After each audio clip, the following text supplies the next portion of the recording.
What up? And welcome to another episode of From the Script to the Screen. And we back with another episode of From the Script to the Screen, the My Hero edition. Season 6, episode 13 is out of the anime.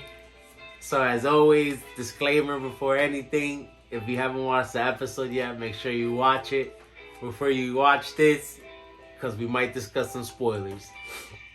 So as always, shout out to Studio Bones.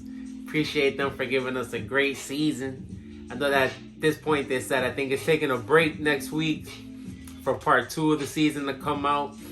So I'm excited to see the rest of this stuff to get animated. But with that being said, let's talk about what happened this week. Action-packed episode, I would say.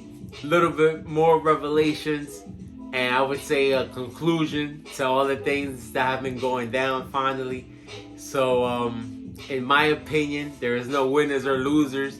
But I would give the edge to the villains because, of course, you would assume some things. But we see at the end of the episode that they get away, at least some of them. So let's get into it. Now, like I said, this is episode 13 of the season. Finishing off volume 30. So with last week, Best Jean is stepping in and basically putting a pause on things for a little bit. We see that Dabi was still able to break free. We know that Dabi has a pretty powerful fire quirk, so we know that some cables weren't really going to be able to tie him down for too long. So something that I did enjoy seeing this week was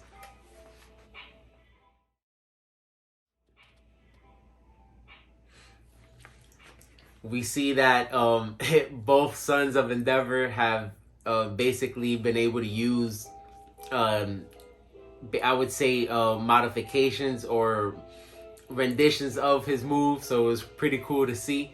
And as we know, Dabi has blue fire and Todoroki has red fire. So it was cool to see the contrast in the anime with some color to the panel. So we still see some things going off between the family. Still some family affairs to set off. But something big about this episode, the League of Villains, we know that are, I would say, individual characters that have came together. But we see through things that these are characters that actually had some things in common. And were actually pretty interesting characters themselves. And I want to say, give the shout out to Studio Bones. Something I was excited to see this week was the addition of something that people felt they were kind of upset about. We didn't see originally back with the My Villain Academia arc, but we did get some more background of Spinner, and we see some information, some scenes about how his upbringing was and how the league actually not came together, but how some of their early days were spent.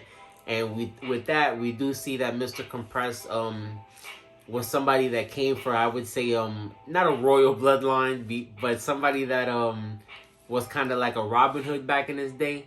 So it was cool to see that, like I said, the villains have their own personal gripes, their own motivations, and this was kind of like something that he stood behind. So it was cool to see. Finally, we do get to see the reveal of Mr. Compress's face, but we see that he put his body on the line to get the rest of the league free. So again, it was cool to see that not only the heroes are the ones that will put themselves on the line for their cause, the villains are out here doing the same thing.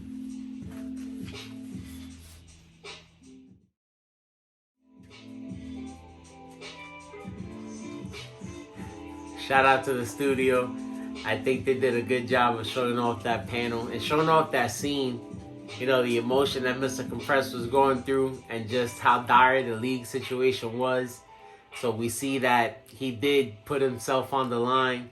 We know that his quirk, he's able to compress things. He usually puts them in little marbles. He's a magician and things of that sort. But here, he actually compressed his own body to be able to wiggle through Best Jean's thread. So it was pretty crazy to see. Just like Beth Gina said, it is a mortal wound. So we do see that Mr. Compress did basically put himself on the line for the league. But he did, and he was able to achieve his task, and he was able to basically get everybody free out of the league. He was basically able to get everyone free from Best Genius's capture. So, and it was cool to see that Mr. Compress came from what you would call a line of noble thieves, what he would call them, because we do see that even back in the day there was some personal gripes with this whole hero society and the way it was set up, and we see that he was basically a Robin Hood. So there were people even back then, like we saw with the Paranormal Liberation Army, that there were people that, you know, were kind of objecting to this system from the get. So we do see that this whole cause was deep rooted, you know, something that's been a long time coming, which is again why, like I said before, I don't really blame the heroes for what happened, because it was inevitable at this point.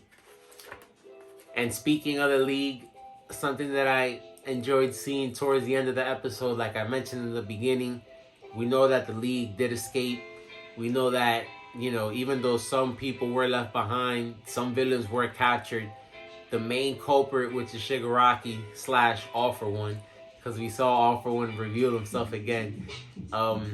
We do see that the villains, in my opinion, even though everybody lost in this battle, you know, there were losses on both sides. The villains kind of fight. They are able to fight on another day, and we do know that the villains were caught by surprise. But towards the end of the episode, something that I enjoyed seeing was a real cool, I would say, not contradiction, but just real cool contrast between Spinner and Shigaraki. We see in this episode just how much Shigaraki is looked up to by Spinner, and how much Spinner does trust and believe in Shigaraki. And something that I enjoyed seeing towards the end of the episode.